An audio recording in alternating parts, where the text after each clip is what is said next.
Va ora in onda Liberamente,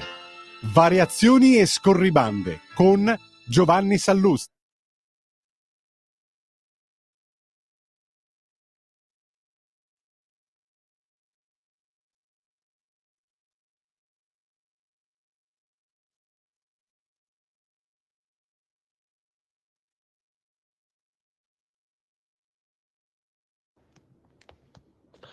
Buonasera a tutti e bentornati a Liberamente, variazioni e scorribande qui su Radio Libertà.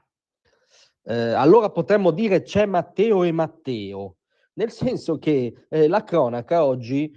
ci regala una sovrapposizione di notizie curiosa ed istruttiva, fortemente istruttiva.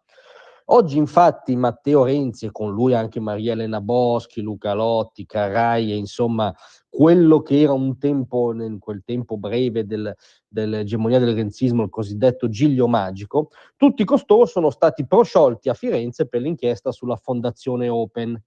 fondazione nata per sostenere le iniziative renziane quando era segretario del PD, la Leopolda e tutto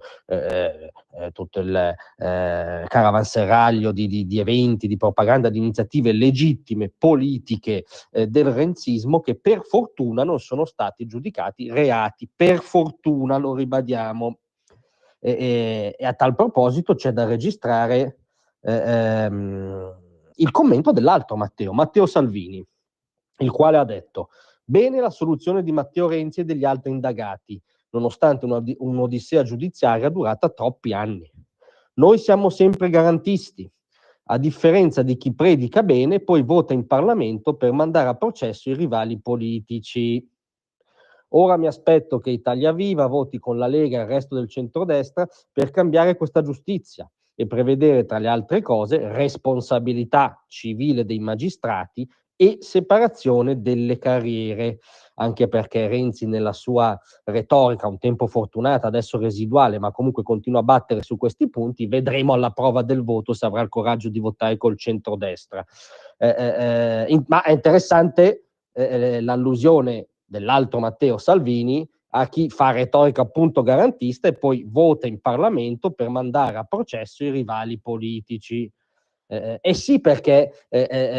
Matteo Salvini domani rischia di vedersi affibbiati 6 anni di condanna, cosa che in questo paese mediamente non accade neanche a uno stupratore, anche per la famosa autorizzazione a procedere che il Parlamento diede nei giorni del disfacimento del governo giallo-verde. E tra i gruppi che votarono l'autorizzazione a procedere, ovviamente il rifugio del giustizialismo duro e puro che era ed è quel che resta del Movimento 5 Stelle, ma anche i renziani. Allora capite che c'è un doppio pesismo che Renzi non ha vergogna di riproporre oggi, perché nel giorno della sua assoluzione, nel giorno in cui Salvini si felicita del fatto che un processo chiaramente politico, perché quello contro Renzi era un processo chiaramente politico, non ha prodotto una condanna o esiti negativi per il suo avversario in questione, nello stesso giorno Renzi a Tagadà,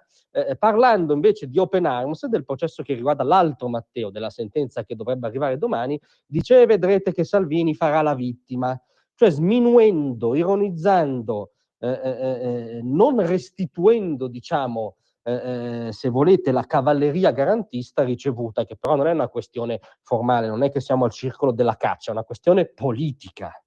Cioè, ma perché diavolo Renzi e molti come Renzi sono garantisti su se stessi, sul loro mondo, sui loro interessi, rispetto ai loro processi assolutamente politicizzati, e non sono garantisti, anzi si compiacciono, votano autorizzazione a procedere, tifano per la condanna, ironizzano sui processi chiaramente politici che riguardano gli avversari? E questo non è garantismo, questo a casa mia si chiama paraculismo.